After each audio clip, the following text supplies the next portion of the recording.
Hello friend, welcome back to full study. Friend, आज हम लोग कवर करने वाले हैं क्लास 9 के भारतीय भवन फिजिक्स अध्याय 3 जिसका नाम है बल तथा गति के नियम। तो ये है पार्ट सेकेंड वीडियो।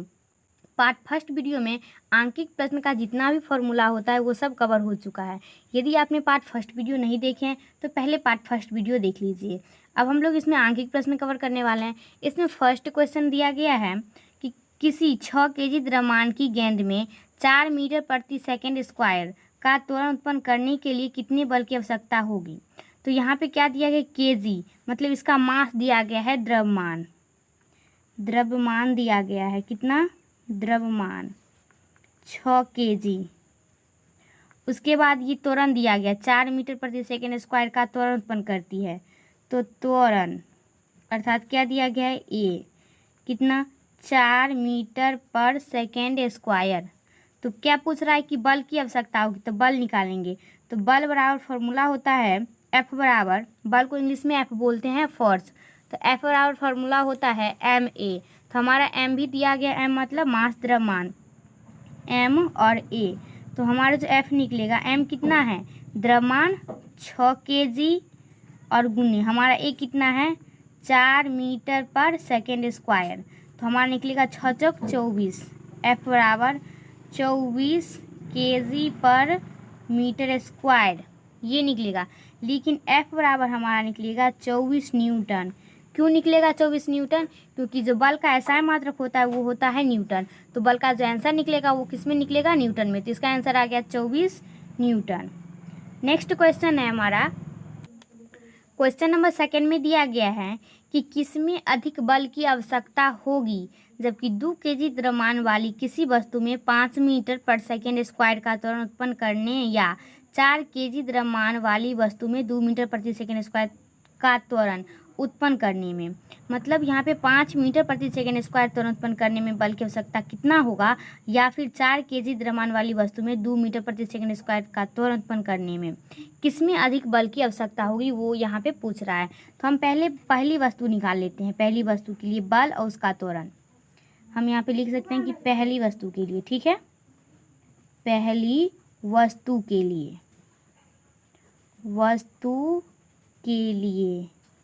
तो पहली वस्तु के लिए हमारा क्या क्या दिया गया है सवाल में, m1 पहली वस्तु मानते हैं तो हम m1 मान लेते हैं। 2 केजी दिया गया, 2 केजी दिया गया ना द्रव्यमान, तो हो गया m1 2 केजी। और a1 जो दिया है हमारा a1, तो पहला त्वरण कितना है 5 मीटर पर सेकेंड स्क्वायर, ठीक है। तो हम यहाँ पे लिख सकते हैं 5 मीटर पर सेकेंड स्क्वायर। अब इसका जो हम बल निकालेंगे वो किस में निकालेंगे, वो भी F1 में निकालेंगे, क्योंकि एक और बल निकालना है तो वो F2 में निकलेगा और ये F1 में निकलेगा। तो F1 बराबर m1 और a1। तो हमारा जो F1 निकलेगा, m1 है 2 केजी और गुने हमारा a1 है 5 मीटर पर सेकेंड स्क्वायर। तो हमारा F1 कितना निकलेगा, 5 दूनी 10 न्यूटन। क्यों? क्योंकि बल का ऐसा मात्रक न्यूटन होता है। अब हम क्या मान लेंगे दूसरी वस्तु के लिए, ठीक है। यहाँ पे हम लिख सकते हैं कि दूसरी वस्तु के लिए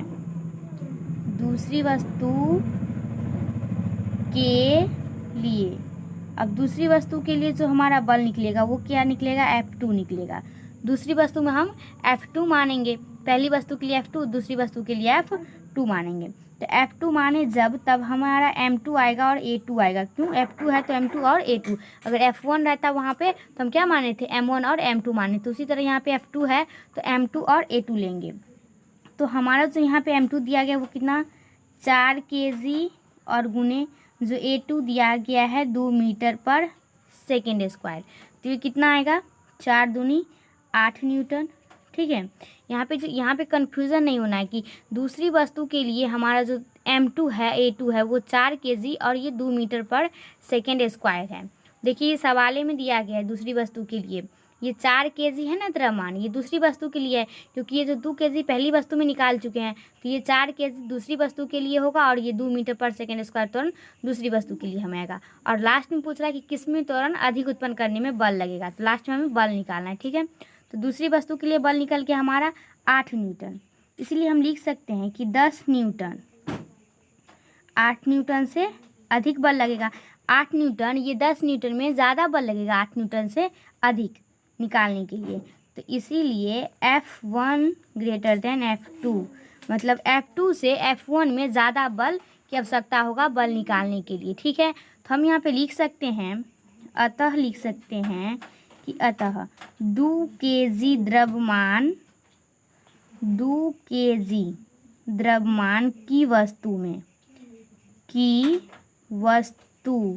में अभिष्ट बल, अभिष्ट मतलब शेष बल, शेष जो हमारा फोर्स है, बल है, वो अभिष्ट त्वरण उत्पन्न, ठीक है, अभिष्ट त्वरण उत्पन्न करने, ठीक है, उत्पन्न करने के लिए अधिक बल की आवश्यकता होगी। उत्पन्न करने के लिए हमें अधिक बल की आवश्यकता होगी, बल की आवश्यकता है। 2 kg द्रव्यमान वाली वस्तु में हमें अधिक बल उत्पन्न करने की आवश्यकता है। ठीक है, अब नेक्स्ट क्वेश्चन है, 3rd नंबर क्वेश्चन में क्या दिया गया है कि किसी वस्तु पर 1.2 सेकेंड समय के लिए कोई बल लगाने पर उसकी चाल 1.8 मीटर पर सेकेंड से 4.2 मीटर पर सेकेंड हो जाती है, तो बाद में उसी बल को 2 सेकेंड के लिए लगाया गया, तो 2 सेकेंड में चाल में परिवर्तन ज्ञात कीजिए। चाल में परिवर्तन कितना होगा? ठीक है, तो हम यहाँ पे पहली स्थिति और दूसरी स्थिति करके मानेंगे, क्योंकि यहाँ पे दो चाल दिया गया, 1.8 मीटर पर सेकेंड और सेकेंड दिया गया है 4.2 मीटर प्रति सेकेंड। तो हमें पहली स्थिति करके और दूसरी स्थिति करके लेना होगा। तो हम यहाँ पे लिखेंगे कि पहली स्थिति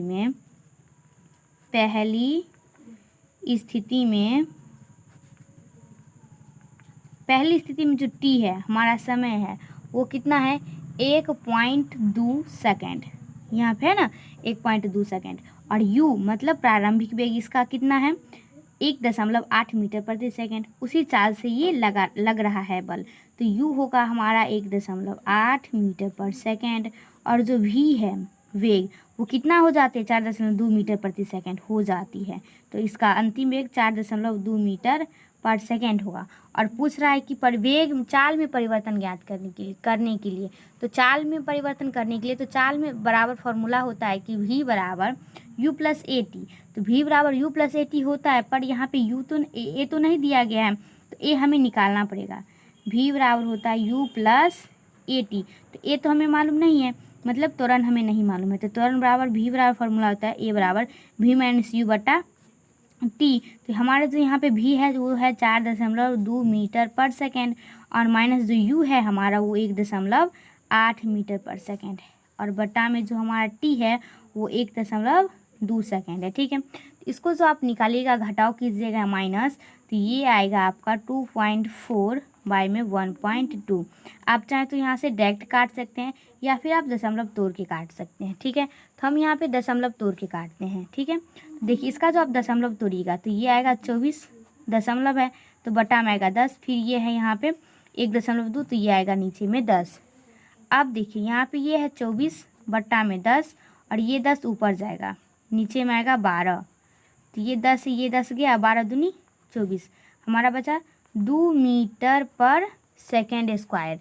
ये हमारा पहली स्थिति के लिए त्वरण निकल गया। अब हम देखते हैं सेकेंड में कि दूसरी स्थिति में क्या क्या दिया गया है। यहाँ पे हम लिख सकते हैं कि दूसरी स्थिति में जो हमारा t है, अर्थात समय दिया गया है, वो है 2 सेकेंड, फिर u है प्रारंभिक वेग 4.2 मीटर पर सेकेंड। अब यहाँ पे v बराबर क्या फॉर्मूला होता है? u प्लस ए टी, तो u हमारा यहाँ पे निकालना पड़ेगा। तो यहाँ से जो हमारा v निकलेगा, u कितना दिया गया है?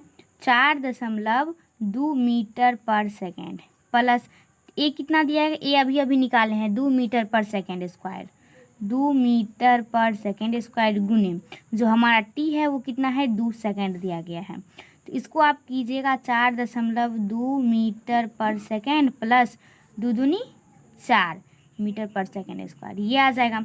अगर आप इस दोनों का आप ऐड कीजिएगा तो आपको आएगा 8.2 मीटर पर सेकेंड। अब हमें पूछ क्या रहा है कि चाल में परिवर्तन 2 सेकेंड में चाल में परिवर्तन कितना होगा। तो अतः हम यहाँ पे लिख सकते हैं, अतः 2 सेकेंड में चाल में परिवर्तन। तो हमारा यहाँ पे 2 चाल निकल गया, एक पहली स्थिति वाला और एक दूसरी स्थिति वाला। तो हम यहाँ पे पहली चाल में जो परिवर्तन होगा वो प्रारंभिक स्थिति और घटे अंतिम स्थिति। इसका जो प्रारंभिक स्थिति है मतलब पहली में हम निकाले हैं पहला स्थिति में, वो कितना है इसका भी, चाल में परिवर्तन भी वो है 8.2 मीटर पर सेकेंड, और माइनस जो अंतिम स्थिति का भी निकाले हैं वो कितना अभी निकाले हैं 4.2 मीटर पर सेकेंड। तो इसको जो आप घटाइएगा 8.2 में से 4.2 तो आपका आएगा 4.0 मीटर प्रति सेकेंड स्क्वायर। यही हमारा क्या हो गया, आंसर हो गया। यहाँ पे 8.2 मीटर पर सेकेंड स्क्वायर है, सेकेंड और माइनस 4.2 मीटर पर सेकेंड, और इसको घटाइएगा तो आपको आएगा 4.0 मीटर पर सेकेंड इसका आंसर। तो यहाँ पे 3rd नंबर क्वेश्चन क्लियर हो गया। नेक्स्ट क्वेश्चन देखते हैं 4। हमारा 4 नंबर क्वेश्चन में दिया गया है कि 100 केजी द्रव्यमान की एक वस्तु का वेग समान त्वरण से चलते हुए 6.0 सेकेंड में 5 मीटर प्रति सेकेंड से 8 मीटर पर सेकेंड हो जाता है। तो वस्तु के पहले और बाद में संवेगों की गणना करें और उस वस्तु के परिमाण की गणना करें जो उस वस्तु पर आरोपित होती है। मतलब हमें बल का परिमाण ज्ञात करना है और सबसे पहले हमें पहले वस्तु का संवेग और दूसरे वस्तु का संवेग ज्ञात करना है, उसके बाद बल का परिमाण ज्ञात करना है। तो यहाँ पे हम लिख सकते हैं 4 नंबर में जो m दिया गया है, ठीक है, वस्तु का द्रव्यमान दिया गया है 100 केजी, ठीक है, और u इसका जो प्रारंभिक वेग है वो कितना दिया गया है 5 मीटर पर सेकेंड, और जो v है वो दिया गया है 8 मीटर पर सेकेंड, t मतलब समय दिया गया है 6.0 सेकेंड। तो ये हम सवाल में ये दिया गया है, निकालना क्या है, वस्तु का पहले और बाद का संवेग की गणना करना है। तो हम यहाँ पे लिख सकते हैं कि वस्तु का प्रारंभिक संवेग मतलब पहले का संवेग, वस्तु का प्रारंभिक संवेग। तो वस्तु का जो हमारा प्रारंभिक संवेग निकलेगा वो क्या निकलेगा, p बराबर होता है mv। तो चूँकि यहाँ पे प्रारंभिक संवेग पूछ रहा है तो हमारा जो प्रारंभिक संवेग होगा p1, क्योंकि 2 संवेग हमारा निकालना है, 1p1 और सेकेंड वाला हमारा निकलेगा p2। तो जो हमारा p1 निकलेगा वो क्या निकलेगा, mu निकलेगा। क्यों mu निकलेगा, यहाँ पे mv होता है तो mu क्यों निकलेगा, क्योंकि ये प्रारंभिक संवेग है और प्रारंभिक संवेग को हम लोग u से डिनोट करते हैं ना। तो ये है p1 mu। तो हमारा जो mu निकलेगा ये निकलेगा 100 और kg और गुने ये निकलेगा u 5 मीटर पर सेकेंड। तो ये 105 से कितना आएगा 500 kg मीटर पर सेकेंड, ये इतना आ गया। अब हम क्या निकाल सकते हैं, वस्तु का अंतिम संवेग, ठीक है, वो वस्तु का प्रारंभिक संवेग है और निकाल सकते हैं हम वस्तु का अंतिम संवेग, ठीक है, वस्तु का हम लिख सकते हैं अंतिम संवेग। तो वस्तु का अंतिम संवेग हमारा क्या निकलेगा p2, वहाँ पे हम p1 लिए थे तो यहाँ पे हम लेंगे p2 बराबर mv। mv क्यों लिए, क्योंकि अंतिम संवेग है, अंतिम संवेग को हम v से डिनोट करते हैं, इसीलिए यहाँ पे mv हुआ। तो mv नहीं हुआ तो यहाँ पे m कितना दिया गया था 100 kg और गुने जो यहाँ पे संवेग है मतलब v दिया गया है 8 मीटर पर सेकेंड। तो 800 kg मीटर पर सेकेंड, ये हमारा वस्तु का पहला संवेग निकल गया और ये अंतिम संवेग निकल गया। अब क्या निकालना है, वस्तु का परिमाण ज्ञात करना है, मतलब बल का परिमाण। तो जो हमारा बल का परिमाण होगा हम यहाँ पे लिखेंगे क्या कि बल का परिमाण। तो बल का परिमाण क्या होता है, F बराबर होगा mv माइनस mu। इससे पहले वाले वीडियो में पार्ट 1 में ये सारा फॉर्मूला कवर हो चुका है, ठीक है। F बराबर बल का परिमाण होगा mv minus mu by t, बटे में आ जाएगा t। तो यहाँ से जो हम F निकालेंगे तो हमारा mv निकाल चुके हैं पहले इसका प्रारंभिक संवेग, तो mv कितना है 800 kg मीटर पर सेकेंड है, ठीक है, और फिर माइनस u हमारा mu कितना है 500 kg मीटर पर सेकेंड, और बट्टा में जो हमारा समय दिया गया है वो कितना दिया गया है, 6.0 सेकेंड। ठीक है, तो यहाँ से जो हमारा एफ आएगा ये घटेगा तो आएगा 300 kg पर मीटर, सॉरी मीटर पर सेकेंड, 300 kg मीटर पर सेकेंड, और यहाँ पे आएगा 6.0। तो इसका जो आप यहाँ पे दशमलव तोड़ के बनाइएगा, वैसे भी आप यहाँ 6 से भाग दे सकते हैं, और नहीं वैसे नहीं कर सकते हैं तो यहाँ पे दशमलव भी तोड़ सकते हैं। तो पहले हम लिखेंगे क्या, 300, और 300 के बटा में नहीं कुछ तो एक, और यहाँ पे 60 है मतलब 6.0 है, तो यहाँ पे 60 है, बटा में दशमलव कटेगा तो क्या आएगा, 0 आएगा। फिर लिखिए 300/1, और ये 10 ऊपर जाएगा और 60 नीचे आएगा, ये से ये कटा, फिर क्या बचा, 6×5 = 30 मतलब 50, तो ये निकले 50। यहाँ पे क्या था, kg मीटर पर सेकेंड, kg मीटर पर सेकेंड। बट हम क्या निकाल रहे हैं, बल का परिमाण निकाल रहे हैं, तो ये किस में आएगा, बल का ऐसा मात्रक न्यूटन होता है, तो इसका आंसर किस में आएगा, न्यूटन में आएगा। कभी भी हम बल निकालेंगे तो उसका ऐसा मात्रक होता है न्यूटन, तो वो न्यूटन में ही निकलेगा। नेक्स्ट क्वेश्चन नंबर 5 है। नेक्स्ट हमारा क्वेश्चन नंबर 5 कि एक लंबे टेबल पर सरल रेखा में गतिशील 20 ग्राम द्रव्यमान की गेंद का वेग समय ग्राफ चित्र 3.22 में दर्शाया गया है कि टेबल द्वारा गेंद पर लगाए गए बल का परिमाण क्या है। तो यहाँ पे एक चित्र दिया गया है जिसमें ये क्या है, वेग 5, 10, 15, 20 और 25, ये क्या है 5 के अंतराल में ये वेग दिया गया है, और यहाँ पे ये समय दिया गया, समय सेकेंड में दिया गया है, और वेग सेंटीमीटर पर सेकेंड में दिया गया है। ठीक है, तो ये इसका जो वेग होगा वो 20 होगा, इसका जो समय होगा वो कितना होगा, 10 होगा, क्योंकि ये जो लाइन है ये 20 से एकदम 10 पे आके मिल गया है, तो इसका वेग 20 होगा, और जो समय होगा वो कितना होगा, 10 सेकेंड, और दिया गया है सेंटीमीटर पर सेकेंड में, तो हमें किस में निकलेगा, सेंटीमीटर पर सेकेंड में हमें वेग निकालना है। ठीक है, तो हम इसमें सबसे पहले जो दिया गया है वो लिख लेते हैं।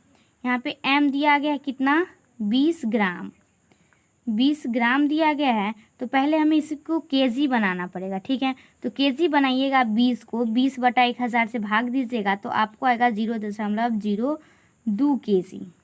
ठीक है, और u दिया गया है, इसका प्रारंभिक वेग 20 सेंटीमीटर पर सेकेंड, सेंटीमीटर में दिया गया था इसलिए यहाँ पे सेंटीमीटर हुआ। ठीक है, v मतलब इसका जो अंतिम वेग है वो 0 मीटर पर सेकेंड है, और इसका जो समय है वो 10 सेकेंड।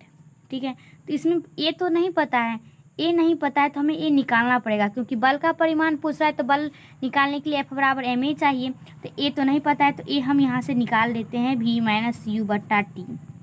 ए यहाँ से निकल जाएगा आसानी से, ए बराबर, तो हम लिख सकते हैं कि ए बराबर हमारा जो v है वो कितना दिया गया है, 0 सेंटीमीटर पर सेकेंड, और माइनस जो u है वो 20 सेंटीमीटर पर सेकेंड दिया गया है, और समय दिया गया है 10 सेकेंड।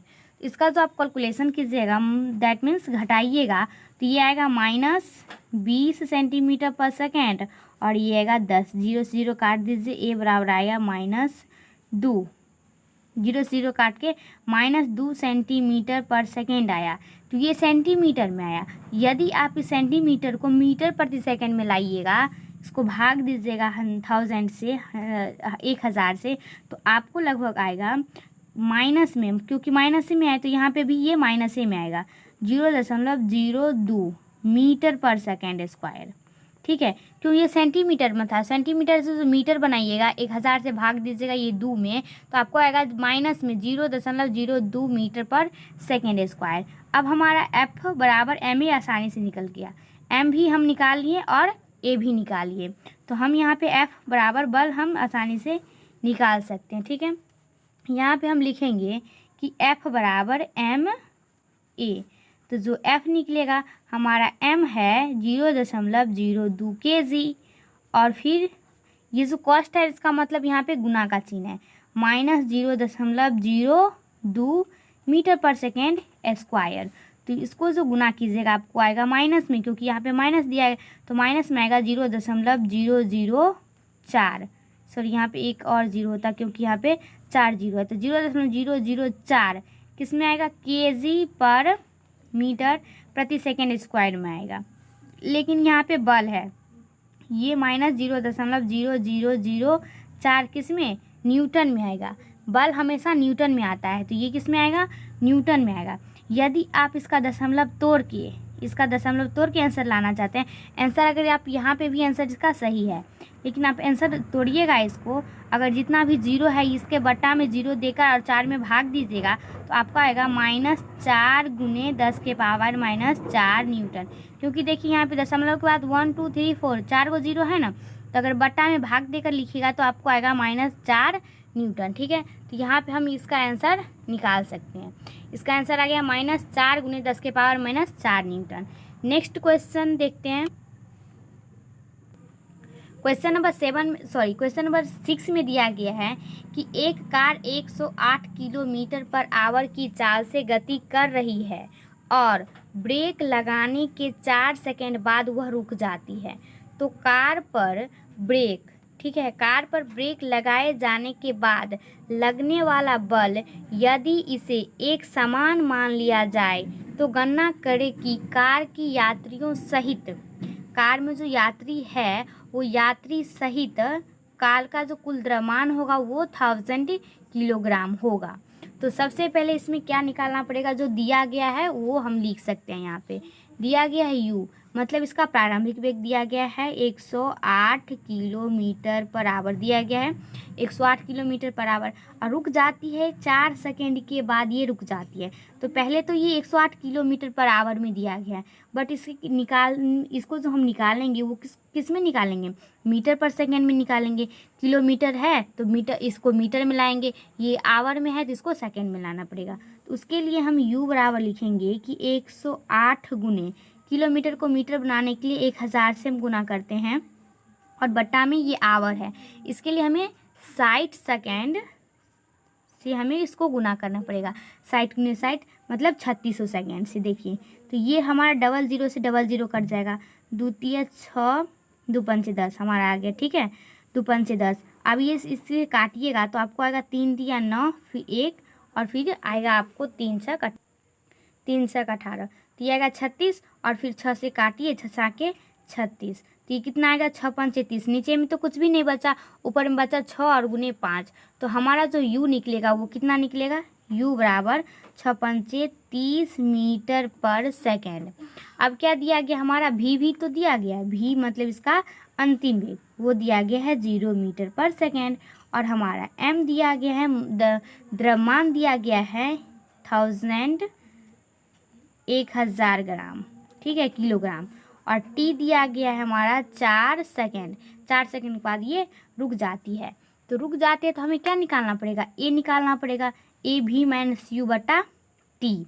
तो a निकालेंगे v - u बटे t, तो यहाँ से हमारा a निकलेगा, v है 0 मीटर पर सेकेंड और माइनस u है 30 मीटर पर सेकेंड, और जो समय है वो है 4 सेकेंड। ठीक है, इसका जो कैलकुलेशन करके हमारा आएगा, ये आएगा -30 मीटर पर सेकेंड, ये आएगा 4, 2 दूनी 4 और 2 से काटिए तो ये आएगा 15, तो ये आएगा -15/2, और इसको 7 से जो -15 में भाग दीजिए तो आएगा -7.5 मीटर पर सेकेंड स्क्वायर।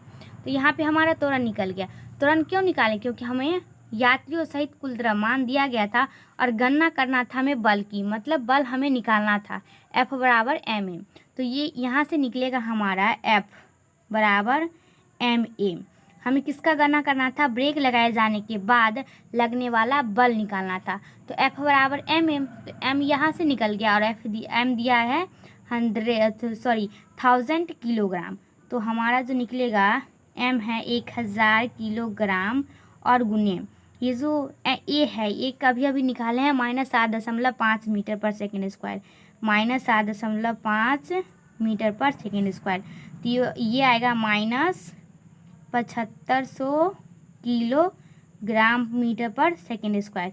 लेकिन ये न्यूटन में आएगा, क्यों, बल है, बल आता है हमारा न्यूटन में, ये आएगा हमारा न्यूटन में, -7500 न्यूटन, इसका यही आंसर हो गया। ठीक है, तो इस तरीके से हमारा यहाँ पे आंकिक प्रश्न 1 से लेकर 6 तक कवर हो गया।